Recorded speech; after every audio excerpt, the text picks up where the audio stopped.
أعوذ بالله من الشيطان الرجيم. Assalamu alaikum wa rahmatullahi wa barakatuhu. Good morning, good afternoon, and good evening wherever you're listening. Welcome to today's column of an Hadith Daily.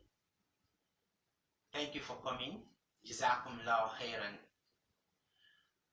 Today, we shall be looking at some hadiths that have to do with having knowledge of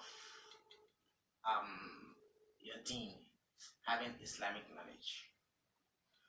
Today in our society, we've noticed that most of our parents don't attach importance to sending their children to Islamic schools again. They don't attach importance to setting time aside for children to learn about their deen.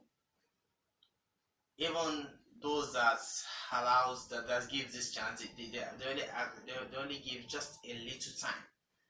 For example, you send your child to school in the morning, they close by 4, they get home by 4:30 or so, and still goes to lesson or have a lesson teacher to take care of them, and probably around 7 or 6 you just have a Islamic Arabic teacher to come in for an hour, which you know that is very, very small, or some parents don't even bother to even send them at all. We've attached too much importance to conventional studies like our professional courses, accounting, economics, medical laboratory studies, all these things that we use in the world, all these studies that we are certain that could bring them money.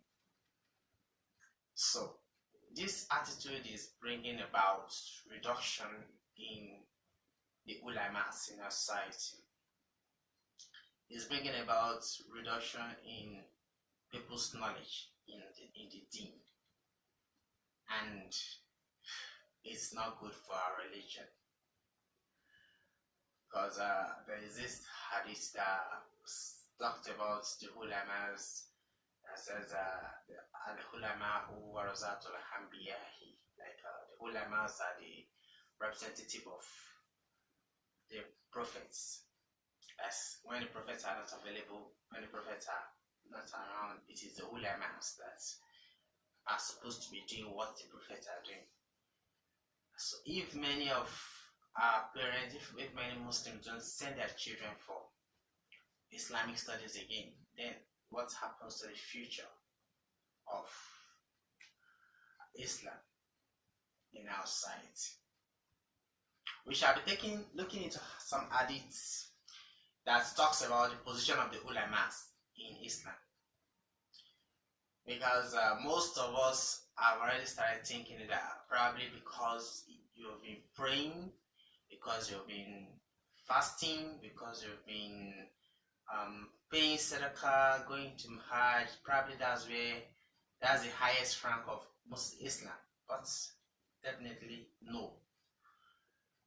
There are things that we do to have rank before Almighty Allah, and being an ulama is one of the greatest.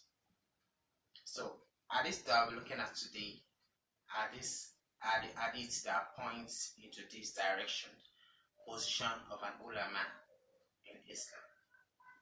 So without wasting much of our time, let's get to the hadith of the day. As-salamu alaykum wa rahmatullahi wa barakatuh. Bismillah. Hazan Rahimatullah narrates that Rasulullah sallallahu alayhi wa sallam was asked about 2 men from the Bani Israel as to which of them was superior. One of them was an alim who observed the obligatory salah and then sat and taught the people good. He observed the obligatory salat and then sits and taught and teach people good. The other one fasted by day and worshiped during the night. He fasts by day, every day, and worship during the night. Rasulullah sallallahu alaihi wasallam replied, the superiority of that alim who observes the obligatory salah, then sat and thought good over a devout worshipper who fasted by day and worshipped during the night, is like my superiority over the least among you. It's like my superiority over the least among you. Listen to the content of that hadith. The Rasulullah sallallahu alaihi wasallam was asked about the difference between two people. One of them is an Islamic scholar, an Halim. He only performs his 5 daily prayers and teaches people about good deeds. And the other is a person who fasts during the day and use all his night for worship. So the Sahabas was curious to know, okay, fine, who among these two is more important? So Rasulullah sallallahu alaihi wasallam answered them by saying, the superiority of that alim, the knowledgeable one, who perform 5 daily prayers and then teaches people good deed, is just like the superiority of Rasulullah sallallahu alaihi wasallam himself over the least of the Sahabas. The least of the Sahaba is like the Sahaba who only performs his salah and just do just the little things he could do. Like the Sahaba that is of the least. Look at the difference. This shows that the difference is so huge. The difference is so huge. Learning about the religion and teaching people it outweighs a lot of ibadahs in Islam. Please, let's look at some other hadith in this direction. Abdullah radiallahu anhu narrates that Rasulullah sallallahu alaihi wasallam said, learn the Quran and teach it to people. Acquire knowledge of deen and teach it to people. Learn the obligatory commandments of Allah and teach these to people. Indeed, I will die, and verily the knowledge will also be lifted soon, so much so that people will disagree. People will disagree on the obligatory command, and there will be no one who could guide them correctly about it. Indeed, I will die, and verily the knowledge will also be lifted soon, so much so that two people will disagree on an obligatory command, and there will be no one who could guide them correctly about it. May Allah be pleased with us. What this hadith is telling us is that Rasulullah sallallahu alaihi wasallam commands people to learn about their deen, learn about the Quran, teach it to people. Learn about the deen, acquire knowledge of the deen, not know about the deen, know about your salah, be very clear about your salah, be very clear about fasting, be very clear about hajj, be very clear about zakat and sadaqah, be very clear about the kalima. Everything, be very clear about it and teach it to people. Learn the obligatory commandments, the commandment of Allah. Learn about the commandment of Allah and teach it to people. He is telling the companions, he said, because definitely Rasulullah sallallahu alaihi wasallam said definitely he is going to die, and so the knowledge will be lifted soon, which means that some knowledge will be living, the knowledge will live. in an hadith of Prophet Sallallahu Alaihi Wasallam, they said the knowledge will not just live like that. It will be living the more the ulamas are dying. When an ulama dies, some of the knowledge have left if he doesn't teach it to people. Or the ones that people can acquire will be the only one that will remain. Some of it that most people have not acquired from him will die with him. That's another way of saying that, okay, the knowledge will be living. So it is few people that will be knowing it as the knowledge is living, as the ulamas are dying. Some knowledge will be living with them. So Rasulullah said it will get to a time where two people will disagree about an obligatory command of something that is very important. An obligatory command in Islam. Two people will disagree about it, and no one will be able to correct them. No one will be very sure that this is the right way. So, may Allah guide us correctly. So what this hadith is emphasizing on is that we Muslims should learn about our religion. We should learn about our religion in order to prepare for its future. Rasulullah Sallallahu Alaihi Wasallam has prepared for this future of the religion. That's why Islam got to us. What are we going to do today so that Islam can get to our great grandchildren? The best way to make sure this happens is by teaching our children about deen. It's about sending our children to those ulamas that knows about it, that we should let them teach our children about it, so that we can also have parts in doing the work of the prophets. Let's take one more hadith in this column before calling it a day for today. Abu Hurairah radiallahu anhu narrates that Rasulullah sallallahu alaihi wasallam said, "Indeed, among the actions and good deeds for which a believer will continue to receive rewards, among the action and good deeds for which a believer will continue to receive rewards even after his death are: number 1, knowledge which he taught and spread. Knowledge which he taught and spread. Righteous children whom he left behind.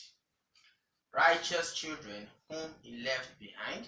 The Quran which he left as an inheritance. The Quran which he left as an inheritance. A masjid which he built. A masjid which he built. A rest house which he built for the travelers. A rest house which he built for the travelers. A stream which he caused to flow. A stream which he caused to flow.